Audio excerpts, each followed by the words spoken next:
just for you. Welcome to my world. 실수한 부동산입니다. 2015 타경 15137 전라남도 영광동 법성면 진내리입니다. 여기 보시면 얼마까지 떨어진다면 잡으십시오. 1,500짜리가 619만원까지 떨어져서 41%까지 떨어지는데, 건물은 매각지에 토지만 매각이고, 이거는 건축물 관리장이 없는 완전히 무허가 건물입니다. 근데 제가 보기에는 이것도 법정 상고는 있습니다. 있는데 토지만 매각인데 이거를 살까 말까 하다가 너무 막 5차까지 떨어져서 6천까지 떨어지기 때문에 낙찰 받으라고 추천했는데 얼마를 썼죠? 또 질른 거야. 하지 마, 질르지 말라고 그렇게 얘기를 해도 질르는데, 이 당시는 질르지 말라 소리를 잘 안 했어.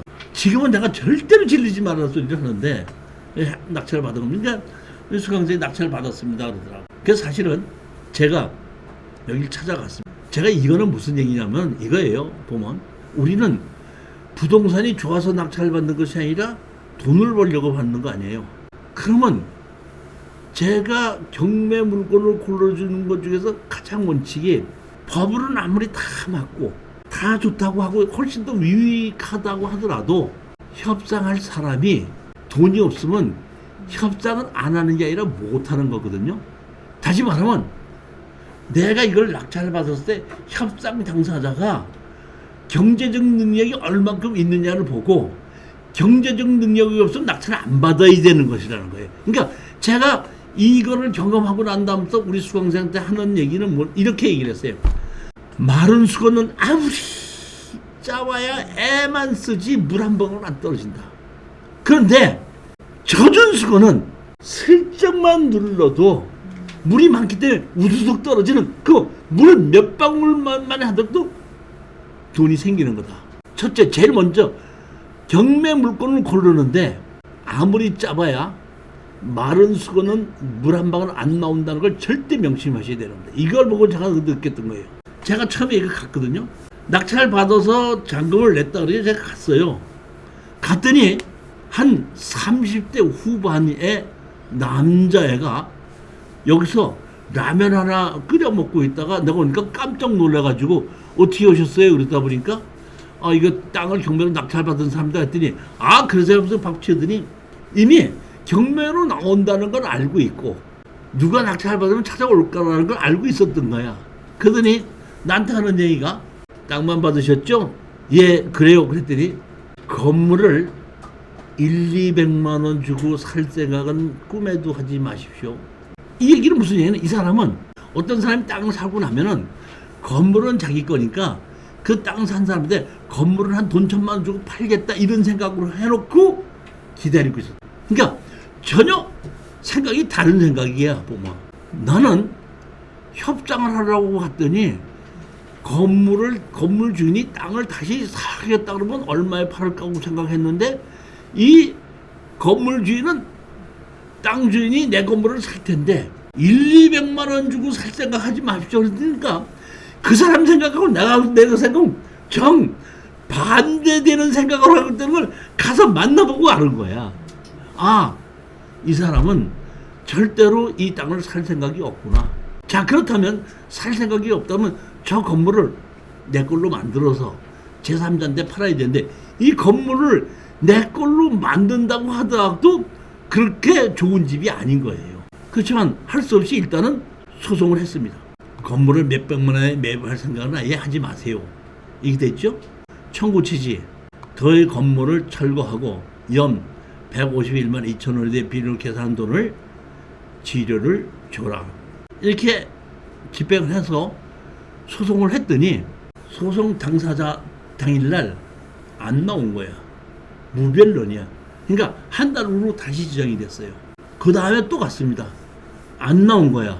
그러니까 판사님이 뭐라고 말씀하시냐면, 상대편이 안 나오니까, 송달은 됐는데 안 나오니까 몇 월 며칠 날 판결을 내리겠습니다 하면 철거와 지료 소송을 하게끔 되다 보니까, 사실은 소송을 이겨도 이거 철거하고 지료를 받으려고 하더라도 아무 돈도 없는 사람은 치료를 뭘 갖고 받면 되고, 이 무허가 건물 철거해서 땅을 팔았을 때 우리한테 무슨 이득이 생기겠냐 했을 때 이거 내가 조금 낙찰을 잘못 받은 거 아닌가, 그러면 이게 내 생각하고 달라졌으니까 이때 이걸 어떻게 처리해야 되는가 하고 있는데, 이 사람이 답변서를 냈어. 청구 취재는 답변했죠. 답변을 냈습니다.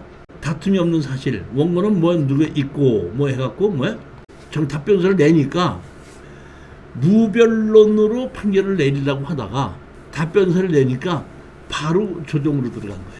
그러니까 제가 보기에는 여기에 있는 아까 한 30대 후반 정도쯤 되는 애가 머리를 아주 짧게 깎았고 뭐 한 게 보면 어떻게 보면 제가 그냥 느낌에 제가 감옥소에서 나온 지 한 달이나 2달 정도밖에 안 된 거 아닌가 싶은 생각이 들 정도로 그런 것이 보이고, 그거 보면 엄마하고 그 아들하고 둘이서 살고 있더라고요. 조정하는데 나왔습니다. 나와가지고 이제 건물을 철거하고 나갈 때까지 지정이 돼야 된다는 거를 설명을 하니까, 그때서야 그 아들내미는 우리가 건물을 팔면 돈 1,000만 원도 받아갖고 어디로 이사를 가자 이렇게 생각을 했다가 전혀 돈 10원도 안 생긴다는 것이 그 조정에서 나오다 보니까 할 수 없이 이제 조정의원이 그러면은 갈 데가 없으시면은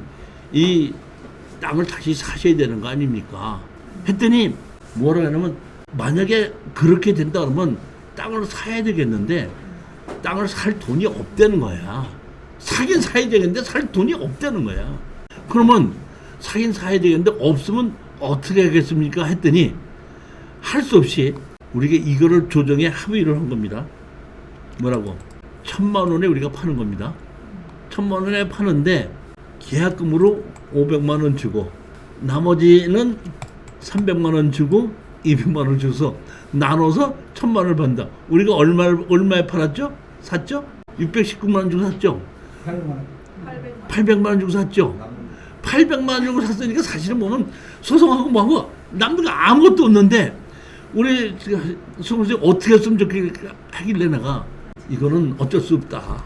이거 그냥 이대로 받아들이자 해가지고 할 수 없이 이거를 가지고 그대로 받아들일 수밖에 없는 건데, 왜 그러냐면 이 사람은 이 땅을 다시 사야 되는 건 맞지만은 살 능력이 없는 사람인 거예요. 따라서 특수경매에서 우리가 가장 이걸 가지고 핵심적으로 명심해야 될 것은, 내가 협상할 상대자가 누군가를 한번 봐야 되는 거고, 그 협상할 상대자가 경제적 능력이 없다 그러면 그 경매 입찰 들어간 거는 피해야 된다는 거예요. 반대로 하나 여기 없는데 하나 얘기할게요. 그건 교재에도 없고 그냥 남은 겁니다.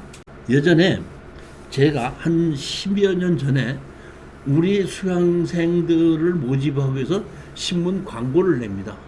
그럼 신문 광고를 내가 신문사에다 직접 얘기하는 것이 아니라 신문 광고 대행사에다가 부탁을 하면 대행사에서 내주고 제가 나중에 그 대행사에다가 비용을 주는 겁니다.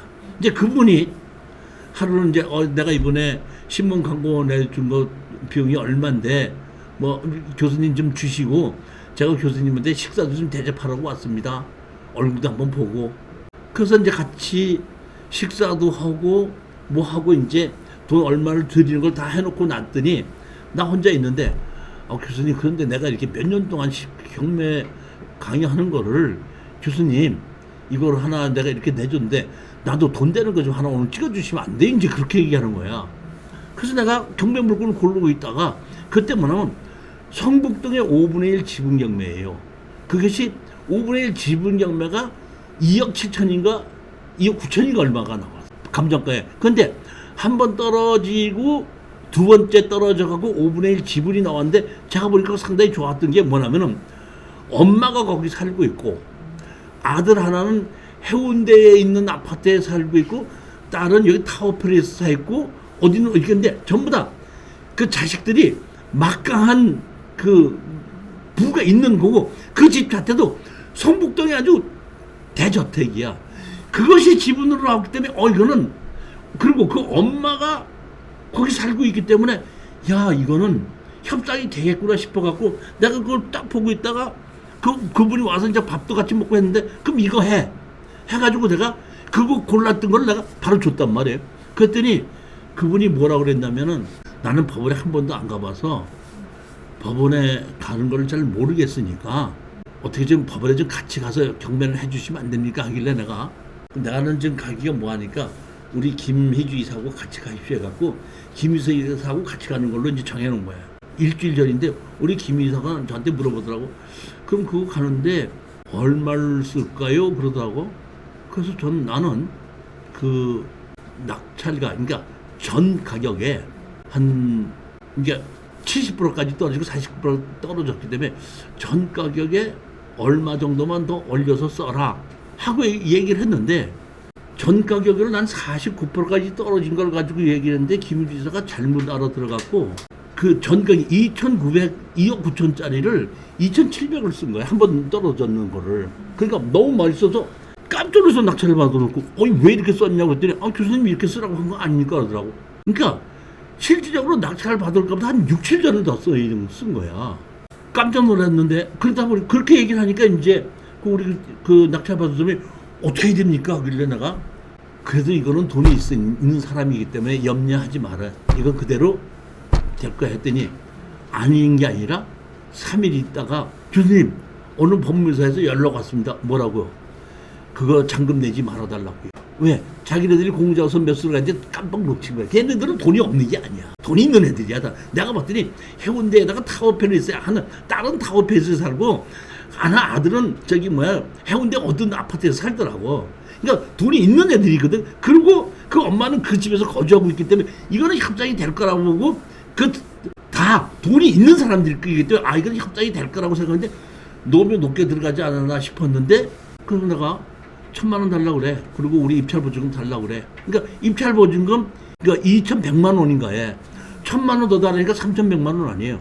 3,100만 원 달라고 그래. 그러면 잔금 안 된다고. 그랬더니 거기서 법무사를 사고 법무사에서 사약서 하나 쓰라고 법무사를 보여줬는데 이렇게 하고 법으로 하고 더 이상 입찰 들어가자고 잔금 내고 그러니까 우리가 돈을 주면서 포기한다. 그거를 법무사 써서 보내. 사인해주고 해갖고 바로 보내줬더니 바로 3,100만 원 들어오고 잔금 안 되고 바로 그 자리에서 그 사람이 경매가 이런 겁니까? 1,000만 원 받는데 교수님 400 쓰십시오. 나 400 바로 주고. 그러니까 이 얘기는 무슨 얘기냐면 돈이 있는 사람을 상대로 해야지 협상이 쉽다는 거예요. 무슨 얘기인지 이해가 가셨죠? 그러니까 가장 중요한 거는 지금대로 여러분이 나한테 얘기하는 거는 마른 수건은 아무리 짜봐야 힘이 얼마나 들어갑니까? 짜는데 물 한 방울 짜내라고 온 힘을 다 쏟아야 되는데 물이 넉넉하게 젖어 있는 수건은 슬쩍만 눌러도 물이 두둑 떨어진다 이런 얘기예요. 왜? 경제적 능력이 있기 때문이에요.